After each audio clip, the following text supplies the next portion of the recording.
ते तुम्हाला अगदी व्यवस्थित माहिती पाहिजे असेल तर ती देऊ शकतील. पण मला जी माहिती मिळाली ती अशी की ज्या गोष्टीला न्यायालयाने स्थगिती दिलेली आहे आणि ते स्थगिती देताना त्याच्यात असं एक म्हटलं गेलंय की न्यायालय प्रविष्ट हा विषय असताना सरकारने याच्यात हस्तक्षेप केलेला आहे आणि त्या हस्तक्षेपाला आमचा एक विरोध नक्कीच आहे. आणि साहजिकच आहे की ज्या खात्याचा हा निर्णय आहे त्या खात्याचे मंत्री हे त्या खात्याला अजूनही मंत्री आहेत आणि मुख्यमंत्री आहेत.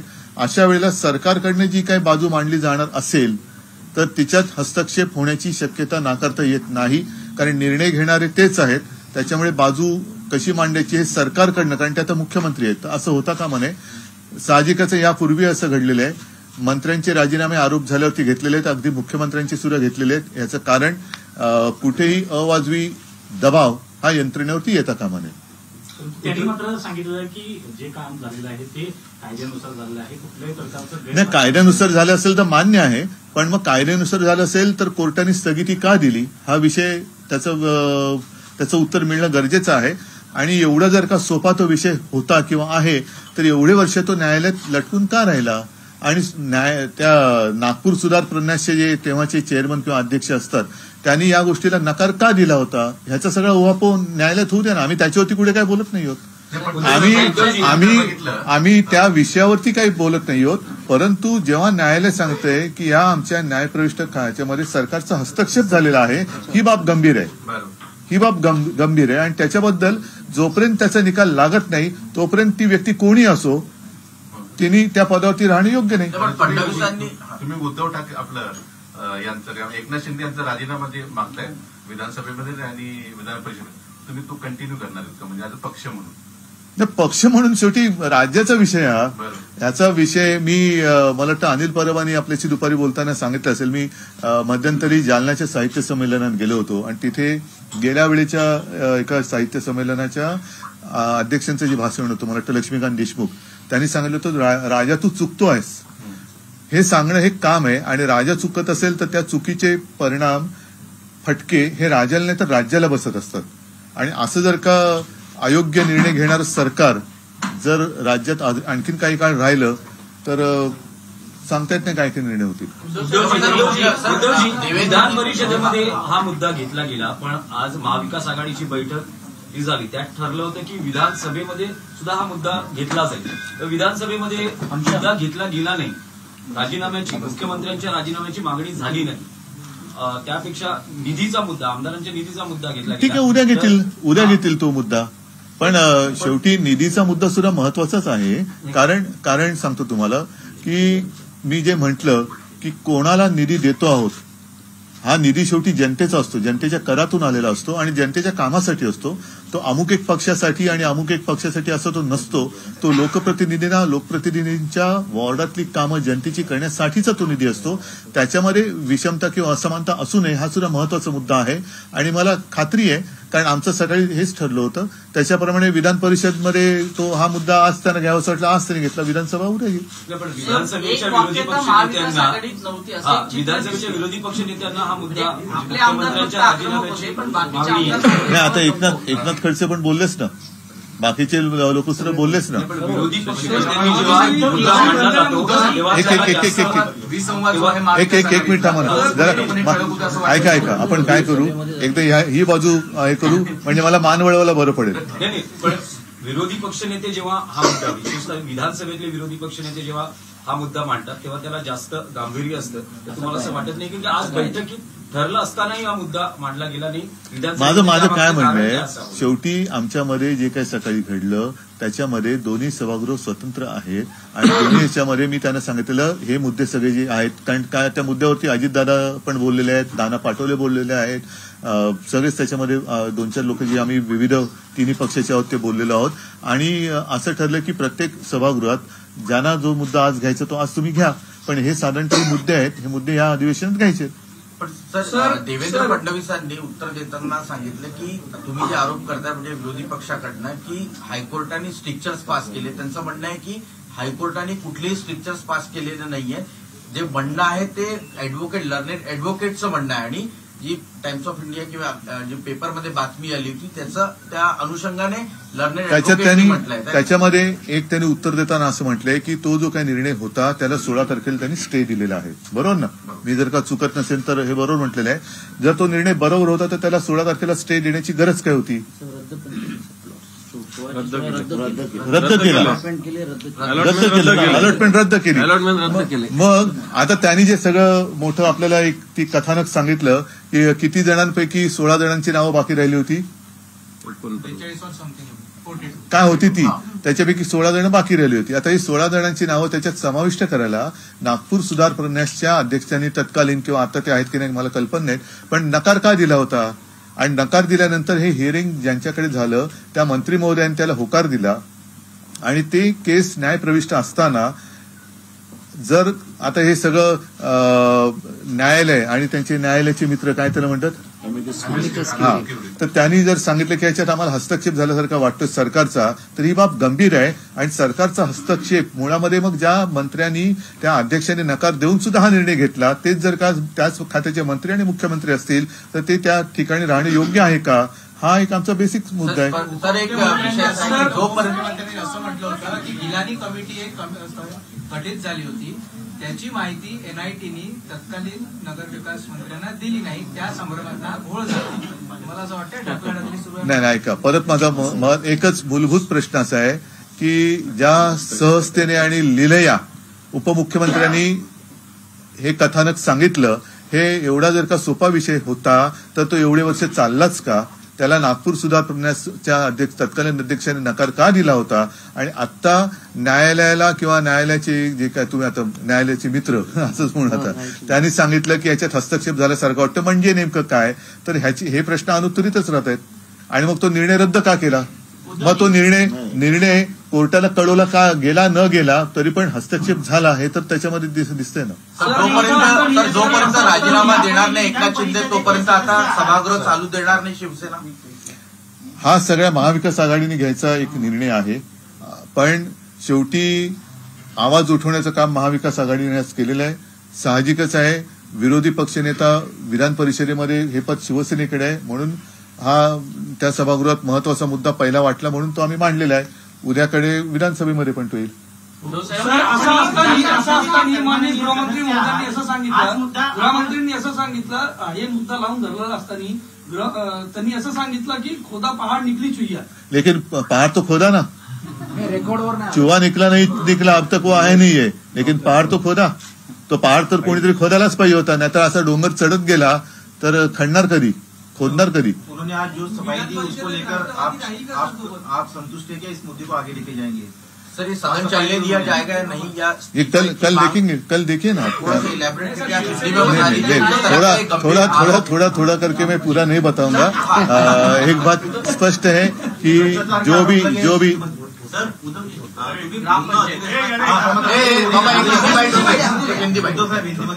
मुख्यमंत्री के ऊपर अरे एक मिनिट नक्की काय करू सांगा मला.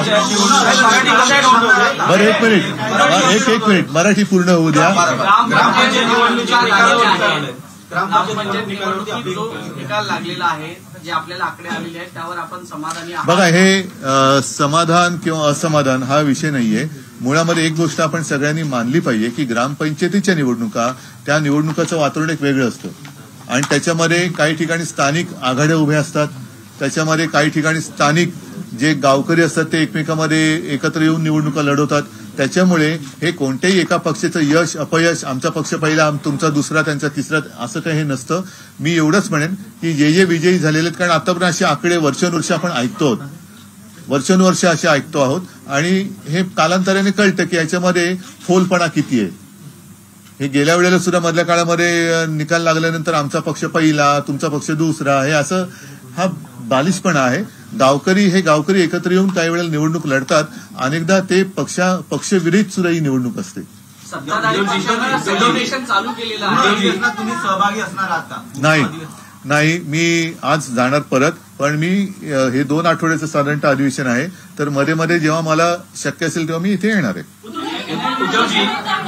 महाविकास आघाडी सरकार होतं, एक आघाडी सरकार होतं तेव्हा हे सगळं झालं काय म्हणाल तुम्ही? मुख्यमंत्री म्हणून तेव्हा तुम्ही होता, एनआयटीचं प्रकरण झालं तेव्हा महाविकास आघाडी सरकार होतं, मी म्हणून तर मी मुख्यमंत्री आज नाहीये ना. तेव्हा तुम्ही मुख्यमंत्री तसं त्या याही मुख्यमंत्री नाही. प्रश्न असा आहे, मुख्यमंत्री कोण होता किंवा सरकार कोणाचं होतं याच्यापेक्षा हे जे काही अधिकार असतात ते त्या खात्याच्या मंत्र्याचे असतात. आणि हे मंत्री साधारणतः एक त्याला न्यायालयाचं एक स्वरूपासारखं ते असतं. अपील हा एक विषय असतो जो त्या खात्याचा, महसूल खात्याचा विषय असेल तर त्या खात्याकडे जातो, उद्योगाचा असेल तर तिकडे जातो. तसं नगरविकास यांच्याकडे गेला आणि त्यांनी तो त्यांच्या अखत्यारीत घेतलेला निर्णय आहे. आणि जी माहिती तुमच्या माध्यमातून मिळाली ती हीच आहे की मुख्यमंत्री म्हणून तो कन्फर्म केलेला आहे. आता प्रश्न असा आहे की तत्कालीन नगरविकास मंत्री हे आज सुद्धा नगरविकास खात्याचेच मंत्री आहेत. त्यांनी त्यावेळेला घेतलेला निर्णय सरकार जरी आमचं असेल आणि तो अयोग्य असेल तर तो अयोग्य हा अयोग्यच म्हणायला पाहिजे. आणि विशेष म्हणजे तो योग्य का अयोग्य अजून कदाचित ठरायचं बाकी असेल. परंतु हा विषय न्यायप्रविष्ट असताना न्यायालयाच्या कामकाजात हस्तक्षेप केल्याचं एक निदर्शनास आलेलं आहे. हे आल्यानंतर सरकारकडे उत्तर मागितलेलं आहे. आता ही यंत्रणा जर मुख्यमंत्र्यांच्या अंडर पूर्ण असेल तर उत्तर कसं दिलं जाईल आणि मग या सगळ्याच्यावरती दबाव येईल का? कारण याच्यामध्ये आणखीन एक महत्वाचा मुद्दा राहतो, तो नागपूर सुधार प्रन्यासच्या तत्कालीन अध्यक्षांनी या गोष्टीला दिलेला नकार.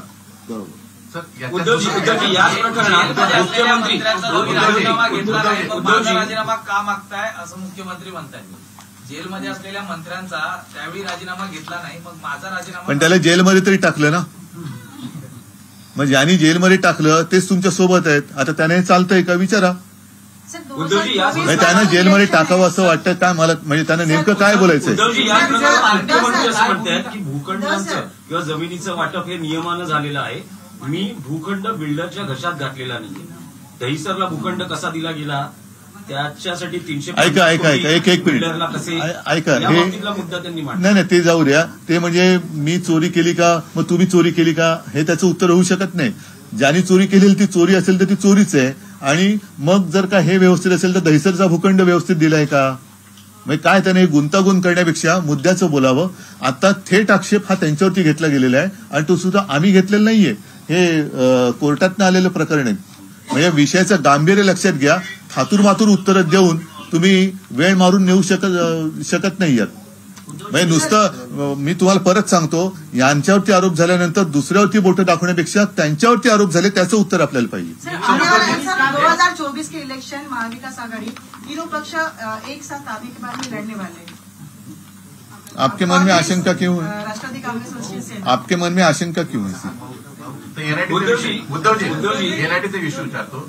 ऑलरेडी कोर्टाने सांगितलं सरकारला रिपोर्ट फाईल करायला, स्टे दिला आहे. तर याच्यावरती आपण अशी डिमांड करतायत की त्याची इन्क्वायरी कमिटी किंवा एखादा रिटायर्ड. कोर्टामध्येच विषय आहे ना हा.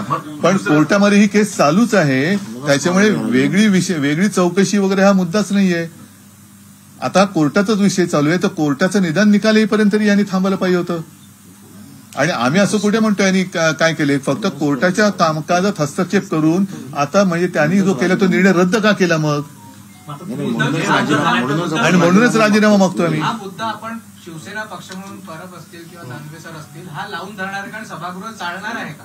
चालू देणार आहे का? बघा असं आहे, शेवटी हा विषय तर लावून धरावा लागणार.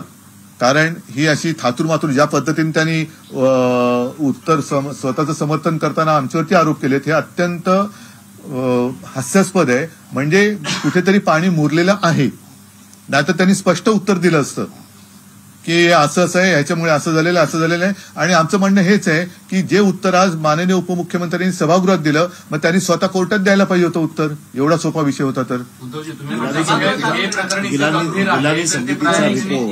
एक मिनिट जरा. अनिल परबना मी मगाशी आपल्याला सांगितले की काही शास्त्रीय माहिती ती यांचा तो अभ्यासाचा विषय आहे. तर अनिल आपण नीट सांगा. हा प्रश्न ऐकून घ्या ना त्याच्यावर. नाही एकदा ऐकून घ्या म्हणजे सांगतील. एक छोटा प्रश्न होता की हे इतकं गंभीर प्रकरण आहे, तुम्ही राजीनामा मागताय त्या प्रकरणावरती, तर विधानसभेमध्ये आज प्रायोरिटीने हा विषय आला नाही. मगाशी मी तुम्हाला बोललो. दुपारपर्यंत अशी भावना होती सगळीकडे की याच्याबद्दल महाविकास आघाडीमध्ये ठळकपणे नाही असं नाहीये, दिसत नाहीये. असं नाही. त्यानंतर हा मुद्दा उचलला गेला. वेगवेगळे विषय वेगवेगळे मांडले जातात. मी मगाशी बोललो नाही होती. एक मिनिट अनिल जरा त्यांना जरा नीट सांगा. एक मिनिट त्यांना जरा अनिल परबना वेगळी नीट माहिती देऊ द्या. हा जो एनआयटीचा जो विषय आहे हा एनआयटीचा विषय हे भूखंडाचं जे वाटप आहे, आज मुख्यमंत्री सांगत होते, उपमुख्यमंत्री सांगत होते की गुंठेवारी पद्धतीने केलं जातं. प्रश्न गुंठेवारी पद्धतीने केलं जातं का प्लॉट अलॉटमेंट केले जाते हा नाही आहे. प्रश्न हा आहे की याच्या ज्या अनियमितते आहे वाटपाच्या बाबतीमध्ये, याच्या संदर्भात एक पीआयएल दाखल केली होती, ज्या पीआयएलच्या माध्यमातून या सगळ्या गोष्टी बाहेर आलेल्या आहेत. पीआयएलच्या वेळी ज्या वेळेला अमिकस क्युरीने ज्या वेळेला सांगितलं गेलं की अशा प्रकारची बातमी आलेली आहे आणि या बातमीमध्ये तत्कालीन नगरविकास मंत्र्यांनी एक हिअरिंग घेऊन याचं वाटप केलेलं आहे आणि म्हणून कोर्टाने असं म्हटलंय की जर ही बातमी खरी असेल तर हे प्रकरण न्यायालयाच्या प्रक्रियेमध्ये हस्तक्षेप करणार आहे. जर कोर्टाने असं म्हटलेलं आहे की हे प्रकरण खरं असेल तर हे प्रकरण खरंच आहे. त्याचं कारण असं आहे की हिअरिंगची मिनिट्स आहेत, हिअरिंगची प्रोसिडिंग आहे. जर हिअरिंगची प्रोसिडिंग आहे याचा अर्थ हिअरिंग झाली, हिअरिंगमध्ये वाटप झालं, हिअरिंगमध्ये सगळ्या ज्या गोष्टी द्यायच्या त्या झाल्या. म्हणजे कोर्टाने जो आक्षेप नोंदवलेला आहे की जर हे प्रकरण खरं असेल, जे उपमुख्यमंत्र्यांनी आज सभागृहात सांगण्याचा प्रयत्न केला की कोर्टाचे ताशेरे नाहीत, हे कोर्टाचे ताशेरे पक्के झालेले आहेत बाय वे ऑफ प्रोसिडिंग. कारण ज्या हिअरिंगचं प्रोसिडिंग आज अवेलेबल आहे याचा अर्थ हिअरिंग झाली. कोर्टात जेव्हा प्रकरण एखादं आहे त्या प्रकरणाला स्टे दिलेला आहे. मुळात प्रकरण काय आहे की वाटपात अनियमितता आहे. जे दिलेले लीजवरती प्लॉट आहेत त्याच्यात अनियमितता आहे. ते गुंठेवारी पद्धतीने असो किंवा कुठल्याही पद्धतीने असो दे, अनियमिततेसाठी ती रिट पिटिशन फाईल झालेली आहे, पीआयएल फाईल झालेली आहे आणि त्यामुळे ही अनियमितता सिद्ध झालेली आहे. त्यांनी मान्य केली, अनियमितता झाली म्हणून प्लॉट रद्द केले गेले. जर बरोबर होतं सगळं प्रकरण, जर गिलानी समितीचा रिपोर्ट त्या दिवशी सबमिट केला नाही, कोणाच्या सांगण्यावरनं सबमिट नाही केला आणि जर सबमिट केला नाही तर मग त्या अधिकारी जो याला जबाबदार आहे त्याच्यावरती काय कारवाई केली का? कोणावरही कारवाई केली नाही. म्हणजे याचा अर्थ मंत्र्यांच्या सहमतीने हा रिपोर्ट सबमिट केला गेला नाही. नाहीतर हा रिपोर्ट जर कोर्टाच्या समोर गेला असता तर कोर्टाने त्याच वेळेला सगळे रद्द करून टाकले असते, पण ते कोर्टाने रद्द केले नाहीत. आज या लोकांनी आत्ता 16 डिसेंबरला या लोकांनी हे प्लॉटचं वाटप रद्द केलं. जर सगळ्या गोष्टी बरोबर होत्या तर प्लॉटचं वाटप रद्द करायची काही गरज नव्हती. 4 जानेवारीला कोर्टाने सांगितलेलं आहे की शासनाने आपला रिपोर्ट सबमिट करावा. शासनाने जर रिपोर्ट सबमिट करायचा आहे, आमचं म्हणणं एवढंच आहे की जी यंत्रणा नगरविकास खातं हे सगळे रिपोर्ट सबमिट करणार आहे ती आज मुख्यमंत्र्यांच्या हाताखाली आहे. म्हणजे याचा अर्थ पुन्हा रिपोर्ट सबमिट करताना त्याच्यामध्ये पुन्हा धांदली होणार आहे, त्याच्यात गडबड होणार आहे. आणि म्हणून ज्या वेळेला अशा प्रकारे आतापर्यंतचा मागचा इतिहास बघता अशा प्रकारे ज्यांच्या हातामध्ये ही यंत्रणा असते त्या माणसाला त्या पदावरनं बाजूला व्हावं लागतं. कारण फेर चौकशी झाली पाहिजे, फेर रिपोर्ट गेला पाहिजे. आणि म्हणून आज आम्ही अशी मागणी केली की कुठल्याही परिस्थितीत या केसचा निकाल लागेपर्यंत मुख्यमंत्र्यांनी आपल्या खुर्चीत राहू नये. त्यांनी ही यंत्रणा दुसऱ्याकडे सोपावी जेणेकरून या बाबतीमधला खरा रिपोर्ट उद्या सबमिट केला जाईल. आणि म्हणून आज त्यांनी सांगितलं शेवटी की हे प्रकरण न्यायप्रविष्ट आहे. जर प्रकरण न्यायप्रविष्ट आहे तर उपमुख्यमंत्र्यांनी पूर्ण बाजू मांडली आपली. आम्ही बोलताना प्रकरण न्यायप्रविष्ट झालं, ते बोलताना प्रकरण न्यायप्रविष्ट नव्हतं.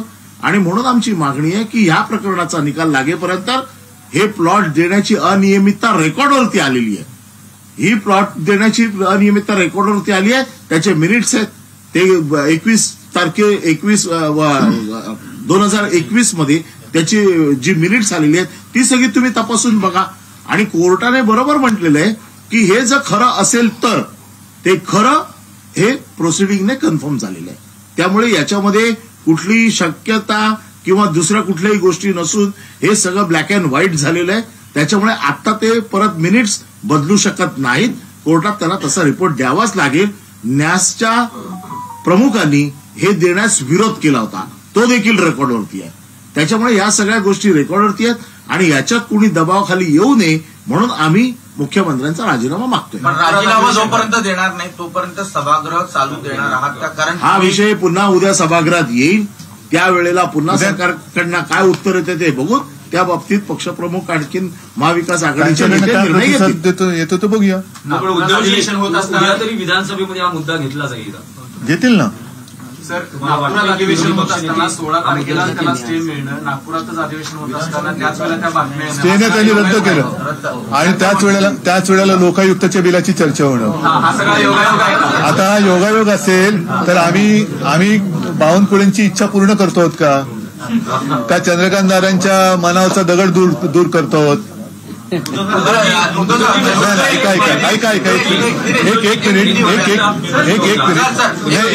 एक मिनिट हा जसा एक विषय महत्वाचा आहे. हा आदित्य ये पण जसा एक विषय आपण घेऊया, कारण आता या विषयावरती आपण बरंच बोललेलो आहोत आणि हा विषय महत्वाचा आहेच. पण त्याचबरोबरीने एक 17 तारखेला जो महाविकास आघाडीचा मोर्चा काढला त्या मोर्चामध्ये जे प्रश्न आम्ही घेतले होते, विषय घेतले होते, त्याच्यामध्ये सीमा प्रश्न हा आहेच. आणि त्या सीमा प्रश्नाबद्दल बोलताना सुद्धा काल मला वाटतं मुख्यमंत्री बोलले आम्ही मार खाल्लाय असं ते काहीतरी बोलले मला वाटतं ना. त्यावेळेला आम्ही लाठाकाठ्या खाल्ल्यात. बरोबर, पण तुम्ही त्यावेळेला लाठाकाठ्या खाल्ल्या याचा अर्थ आत्ता गप्प बसा असं त्याचं होत नाही. आता सुद्धा तिथले मराठी भाषिक लाठाकाठ्या खातच आहेत. कानडी सरकारचा, कर्नाटक सरकारचा अत्याचार भोगतातच आहेत. तुम्ही त्यावेळेला खाल्लेल्या लाठ्या पण आज वेदना त्यांना होत आहेत. त्याच्यामुळे आज तुम्ही काय करणार आहात हा एक महत्वाचा प्रश्न शिल्लक राहतोच आहे. त्याच्यामुळे हे सरकार, कारण तिकडे अमित शहाबरोबर ती बैठक झाल्यानंतर सुद्धा अगदी काल परवाकडे सुद्धा अत्याचार झाल्याच्या बातम्या येत आहेत. तर मग हे नेमकं हे सरकार त्याबद्दल नेमकं काय बोलणार आहे का नुसतं तुम्ही विचारल्यावरती जसं तुम्ही सांगले की इकडे हा भूखंड म्हणून तिकडे तो भूखंड, इकडे विचारलं का आम्ही तेव्हा लाठ्या खाल्ल्यात. पण तुमच्या त्यावेळेच्या लाठ्या आणि त्याचे वळ आणि त्याच्या वेदना गेल्या. पण आज आता जे तिथले तरुण आणि सगळे लोक अत्याचार भोगतायत त्या त्यांच्या वेदनेबद्दल हे सरकार काय भूमिका घेणार आहे हा एक प्रश्न राहतोच आहे. आणि साहजिकच आहे की महाराष्ट्राच्या ज्या काही अस्मिता आहेत त्याच्याबद्दल कोश्यारी जे काही बोललेले आहेत त्याच्याबद्दल अजूनही कोश्यारी तिकडे पत्र लिहून विचारतात मी काय करू. तर म्हणजे एखादा व्यक्ती जर त्याला काहीतरी थोडी जरी लाज असती तरी ज्या राज्यामधनं आपल्या विरुद्ध एवढा असंतोष निर्माण झालेला आहे, राज्यामध्ये आपल्या विरुद्ध असंतोष निर्माण झाल्यानंतर त्यांनी स्वतःहून रामराम घ्यायला पाहिजे होता. पण तेही होत नाहीये. म्हणजे चहू बाजूनी एक तर महाराष्ट्रात असे सगळे गडबड घोटाळे करायचे, महाराष्ट्राच्या अस्मितेची विल्हेवाट लावायची, सीमा प्रश्न म्हणजे आम्हाला जो महाराष्ट्रात आणायचा भूभाग आहे, कर्नाटक व्याप्त महाराष्ट्र आहे, तो अजून येतच नाहीये. उलट कर्नाटक आता आमच्या राज्यातल्या गावांवरती हक्क सांगायला लागले, तेलंगणा सांगायला लागला, गुजरात सांगायला लागला. मग हे सरकार आणि बरं त्याच्यात भरीच भर म्हणून येणारे उद्योग दुसरीकडे वळवणं म्हणजे मग शेवटी सरकार आहे तरी कोणाचं. उद्धवजी, उपमुख्यमंत्री, तुम्ही महामोर्चाचा उल्लेख केला तर उपमुख्यमंत्री देवेंद्र फडणवीस या मोर्चाचा उल्लेख नॅनो मोर्चा, नॅनो सेना असा करतायत. नाही, माझं म्हणणं आहे की आमचा मोर्चा हा देवेंद्र फडणवीस साईज होता. ऐका ना उद्धवजी, उद्धवजी आणखी एक होता की फडणवीस यांनी असं म्हटलं. नाही पण काय मी बोललो, उत्तर दिलं तुम्हाला, त्याच्यावर पटलं ना तुम्हाला उत्तर. नाही माझं उत्तर पटलं ना तुम्हाला. फडणवीस पण माझं उत्तर पटलं की नाही. आमचा मोर्चा हा फडणवीस साईज होता. उद्धवजी, त्यांचं असं म्हणणं आहे की महापुरुषांचा अवमान असेल किंवा सीमा प्रश्न असेल, विरोधी पक्ष एक नॅरेटिव्ह सेट करायचा प्रयत्न करतोय. चुकीच्या पद्धतीने हे लोकांच्या पुढे आणलं जातं.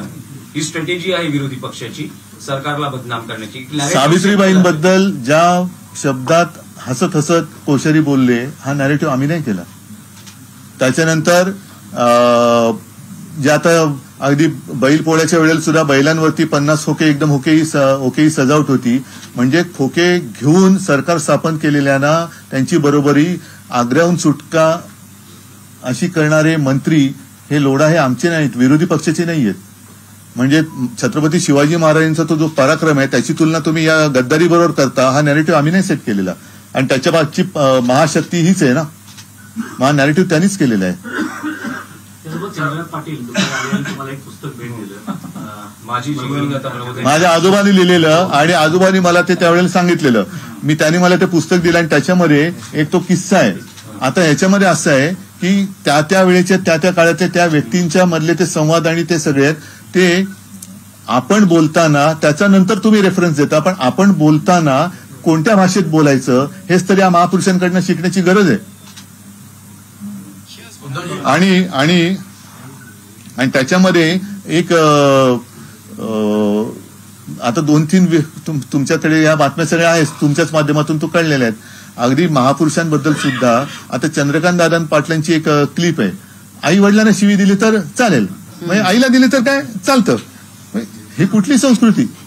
म्हणजे आम्ही हिंदू संस्कृती मानणारी लोक आहोत. आम्ही गुरुदेव भव, पितृदेव भव, मातृदेव भव, पितृदेव भव, मातृदेव भव, आणि असं असताना तुम्ही आई वडिलांना शिवी दिलेलीच चालेल.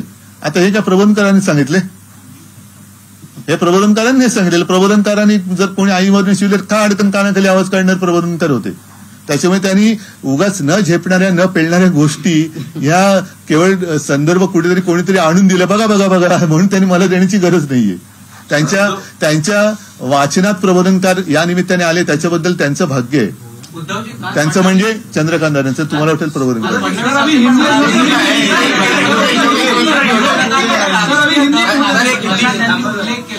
त्याच्यावर काय भूमिका आहे? काय विरोधकांमध्ये राजकीय दमने असा फडणवीसांनी म्हणजे काय, म्हणजे कसा दाखवायचा असतो तो मला सांगा. नाही, त्यांचं असं म्हणणं आहे की आमची लढाई नॅरेटिव्हशी आहे, विरोधी पक्षाची नाहीये. मग आमची पण त्यांच्या नॅरेटिव्हवरतीच आहे.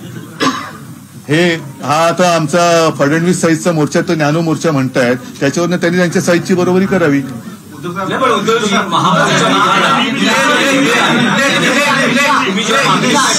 ज्या मागणीसाठी मोर्चा काढला आता मोर्चानंतर पुढचं पाऊल काय? मोर्चानंतर असं आहे बघा की पहिला आधी या विषयावरती महाराष्ट्रामध्ये ठिकठिकाणी शहरांमध्ये बंदला सुरुवात झाली, बरोबर आहे. म्हणजे पुण्यात झाला, कोल्हापूरला झाला, आणखीन काही ठिकाणी बंद झाला. म्हणून आम्ही सगळ्यांनी एकवटून एक महामोर्चा काढला की जेणेकरून महाराष्ट्र द्वेष्ट्यांना कळलं पाहिजे की महाराष्ट्र अजूनही जिवंत आहेत. या महाराष्ट्रामध्ये केवळ आपण वाटेल तसं राज्य करू असं नाही. महाराष्ट्र हा जित्या जागत्या मर्दांचा आहे, ते दर्शन आम्ही घडवलेलं आहे. येत्या काही दिवसात आता हे अधिवेशन सुरू आहे, त्याच्यामुळे अधिवेशन आता हे 2 आठवडे चालेल. तर ते 2 आठवड्यामध्ये आता निर्णय काय होतोय, राज्यपाल स्वतःहून जात आहेत का त्यांना तिकडनं बोलवत आहेत, हे बघावं लागेल. नाही गेलं तर आम्ही जे करायचं ते आम्ही करू. पण याचा अर्थ असा की शेवटी हे आम्हाला करावं लागणार आहे. यांचा महाराष्ट्र द्वेष काही कमी होत नाही असा त्याचा अर्थ होणार आहे. सर, अभी हिंदी में जानना चाहेंगे, आपने आज प्रेस कॉन्फ्रेंस में मुख्यमंत्री के इस्तीफे की भी मांग की है, क्यों ये मांग कर रहे हैं? जो ये इस बारे में मैंने पूरी बात जो मराठी में की है, मैं आपको एक ये करता हूं कि अनिल परब जी ठीक तरह से आपके साथ हिंदी में बात करेंगे, क्योंकि इसमें जो टेक्निकल जो मुद्दे हैं वो मुझसे ज्यादा अंबादास भी है और अनिल जी भी है. एक मिनट अनिल जी जरा एक मिनट अनिल जी ना एकदा. अनिल जी आप जरा बताइए कि ये मुद्दा क्या है और किस तरीके से आज अपने को मतलब जो उत्तर दिया गया है गुमराह कैसे कर रहे हैं वो लोग. आज एनआईटी के बारे में विधान परिषद में जो सवाल उठाया गया, वो जो प्लॉट जो इशू किए गए थे, जिस प्लॉट को लेके एक हाईकोर्ट में पीआईएल दाखिल हुई थी, इस पीआईएल में प्लॉट का जो डिस्ट्रीब्यूशन करने के टाइम पे जो इरेगुलरिटीज जो हुई थी, इस बारे में इस पीआईएल में एमिकस क्यूरी का रिपोर्ट गया था, जिस एमिकस क्यूरी ने एक बात कोर्ट के सामने लाई थी कि क्यों कुछ न्यूज़पेपर्स में ये बात आ रही है कि इस प्लॉट का जो डिस्ट्रीब्यूशन किया गया वो गलत तरीके से किया गया है, और जब स्टेटस को है, जब ये मामला कोर्ट में इसके ऊपर बहस चल रही है, ऐसे वक्त में तत्कालीन नगर विकास मंत्री इसके बारे में हियरिंग लेते हैं और इस प्लॉट को डिस्ट्रीब्यूट करते हैं. इसके ऑब्जर्वेशन में कोर्ट ने ये कहा कि अगर ये बात सच है तो ये कोर्ट के कामकाज में इंटरफेरेंस है बाय स्टेट गवर्नमेंट, और कोर्ट के कामकाज में इंटरफेरेंस करना ये सबसे बड़ी गलती है. ये कोर्ट का ऑब्जर्वेशन है. अगर ये बात सही है तो जो न्यूज़पेपर के आइटम में आई है, जो बात कही गई वो सही इसलिए है क्योंकि वो जो हियरिंग हुई उस हियरिंग के मिनट्स अवेलेबल है. जिस हियरिंग का मिनट्स अवेलेबल है, जो कॉन्स्टिट्यूशनरी अथॉरिटी में मिनिस्टर ने हियरिंग ली थी, उसकी पूरी प्रोसीडिंग है, और उस प्रोसीडिंग में ये प्लॉट का डिस्ट्रीब्यूशन किया गया है. इसका मतलब एमिकस क्यूरी ने जो इशू कोर्ट के सामने लाया था कि कुछ न्यूज़पेपर में ये आ रहा है कि इंटरफेरेंस इन जुडिशियरी ये बात सच हुई है। आज उप मुख्यमंत्री देवेंद्र फडणवीस ने जो कहा, जो गुमराह करने की कोशिश की कि ये प्लॉट गुंठेवारी के सिस्टम के है, ये डायरेक्ट अलॉटमेंट नहीं है, इसकी अनियमितता को लेके ही ये रिट पिटीशन हुआ था और इस अनियमितता को लेके आज भी मैटर चल रहा है और इंटरफेरेंस इन जुडिशियरी ये बात कोर्ट ने सीरियसली ली है। इसलिए हमने ये मांग की कि अगर इंटरफेरेंस है तो जो 4 तारीख को कोर्ट के सामने जो स्टेट गवर्नमेंट अपना एफिडेविट फाइल करेगी या जो अपना कहना बोलने वाली है, उसकी पूरी जुरिडिक्शन इस मुख्यमंत्री और नगर विकास खाते में जाती है, जो अपना रिपोर्ट सबमिट करनी आएगी। जो कमेटी का रिपोर्ट सबमिट होने वाला था वो रिपोर्ट सबमिट नहीं हुआ, इसलिए यह गड़बड़ हुई, ऐसा उप मुख्यमंत्री ने कहा है। रिपोर्ट तो तैयार था, तो जानबूझ के उसको सबमिट नहीं किया, या इसके बारे में पूरी इंक्वायरी होनी चाहिए कि ये रिपोर्ट सबमिट क्यों नहीं किया गया, इस रिपोर्ट में क्या लिखा था। ये सब चीजें जब तक होती नहीं है, क्योंकि अभी जिस व्यक्ति के ऊपर आरोप लगाया है, आपको शायद मालूम है कि इसके पीछे के जितने भी इंसिडेंट्स है, फिर आदर्श का हो, अंतुले साहब का हो, जो मुख्यमंत्री इसके पहले रेजिग्नेशन दे चुके हैं, उनको इस्तीफा इसलिए देना पड़ा क्योंकि जब आदमी पोस्ट पे बैठा है तो वो अपने जो जितने भी दलीलें हैं उस माध्यम से कोर्ट में भेज सकता है और ये दबाव उनके ऊपर गलत काम करने का नहीं होना चाहिए, क्योंकि इसमें एनआईटी के चेयरमैन ने भी अपना विरोध दर्शाया था। उन्होंने कहा था कि इस तरह से ये प्लॉट का डिस्ट्रीब्यूशन नहीं होना चाहिए। ये सब चीजों को फिर से उसके ऊपर छेड़छाड़ की जाएगी और जो लोगों को न्याय मिलना चाहिए था वो मिलेगा नहीं। इसलिए आज शिवसेना ने विधान परिषद में ये मांग की कि जब तक इस मैटर का जब तक रिजल्ट नहीं लगता है तब तक मुख्यमंत्री ने अपना इस्तीफा देना चाहिए और ये इंक्वायरी जो है या जो कुछ भी इसके बारे में करना है वो उनके हाथ में नहीं होना चाहिए। इसलिए शिवसेना ने आज विधान परिषद में उनके इस्तीफे की मांग की है। उद्धव जी, सीएम साहब जो है वो इस्तीफा देने के लिए तैयार नहीं है, सरकार सफाई दे रही है, तो ऐसे में आप भूमिका क्या होगी आपकी आज? नहीं, हमने तो जो मांग की है वो हमारे अपनी पॉलिटिकल मांग नहीं है, वो जनता की मांग है। क्योंकि ऐसी व्यक्ति अगर उस अधिकार पर बैठे रहे तो एक गलत फैसला, अब तक गलत है या नहीं है, अगर गलत नहीं होता तो जो उप मुख्यमंत्री साहब ने कहा तो उसको रद्द क्यों किया, कैंसिल क्यों किया। तो ऐसी व्यक्ति अगर बैठी रही तो राज्य का नुकसान होगा। और हम ये नहीं कहते कि वो अपराधी है, वो है या नहीं है कोर्ट में तय होगा, हम नहीं उसमें कुछ कहना चाहते। लेकिन ये फिलहाल बात जो अभी सामने आई है उसको अगर देखें तो स्वाभाविक है, जैसे अनिल जी ने बताया कि पहले जब भी आरोप हुए हैं मंत्रियों ने इस्तीफा दिया है, वो इसीलिए दिया है कि वो उनके अधिकार का गलत इस्तेमाल ना करे।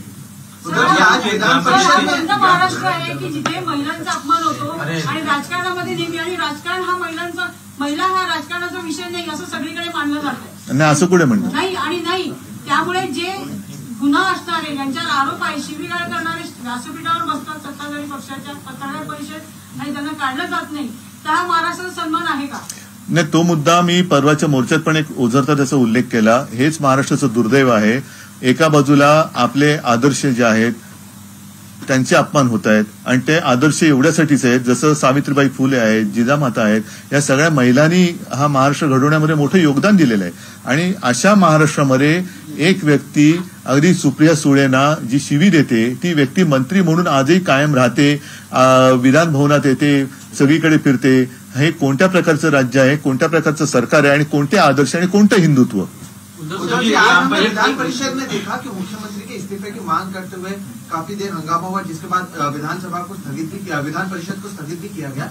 क्या आगे भी महाविकास आघाड़ी इसकी इस्तीफे की? नहीं, हमने ये हमारे एक निजी बात नहीं है, ये तो राज्य की बात है। जनता की हित में जो भी रहेगा वो हम करेंगे और इसलिए आज तो हमने मांग की है। आपके माध्यम से पूरी जनता को इसकी जानकारी होनी चाहिए। ग्राम पंचायत चुनाव के नतीजे आए हैं, बीजेपी फिर से दावा कर रही है उनको जनता ने। देखो, इसमें कोई मैंने तो कहा कि मुझे इसमें कोई कहने की बात आवश्यकता नहीं लग रही है, क्योंकि हमेशा यही होता है, सब पार्टियां दावा करती है कि मेरी पार्टी पहली है, मेरी पार्टी पहली है। लेकिन इस बात में एक सच्चाई है, जो सच्चाई हमें नजरअंदाज नहीं करनी चाहिए। गांव के लोग जो रहते हैं वो आपस में मिलजुल कर भी चुनाव लड़ते हैं और कभी कभी उसमें कुछ पार्टियां या पॉलिटिकल पार्टी होती भी नहीं है, तो ऐसे लोग भी लड़ते हैं, वो उनका अधिकार है। तो इसका मतलब ये नहीं कि मेरी पार्टी नंबर 1 है या मेरी पार्टी हार गई, ऐसे नहीं है। ये गांव वालों की अगर उनकी एक बात होती है, आपस में एक अच्छी एक अपनापन है, तो उसमें किसी ने उसके ऊपर क्लेम करना अच्छी बात नहीं है। दोनों तरफ से लोग आए जाएंगे, लेकिन कल जो हुआ उसके बाद आपको लगता है सरकार ये सक्षम है या फिर जो नहीं, ये सरकार तो क्या कहूं मैं, ये सरकार तो कुछ कहने के लिए नहीं तैयार, डरती है। पहले तो इनके मंत्री जाने वाले थे, वहां के कर्नाटक के मुख्यमंत्री ने थोड़ी आंखें क्या दिखाई, ये लोग पीछे आ गए, भाग गए, और अब तो वहां जाने के लिए तो छोड़ो, कुछ बोलने के लिए तैयार नहीं है। अब वो भी एक विषय है, वो जो ये जैसे एनआईटी का विषय कोर्ट में, वैसे हमारा जो विवाद है वो भी कोर्ट में है। तो कोर्ट का ये तो एक कॉमन सेंस है, जब तक वो वहां से कुछ रिजल्ट आता नहीं तब तक दोनों राज्यों ने शांत रहना चाहिए था। लेकिन कर्नाटक लगातार आगे बढ़ती जा रही है।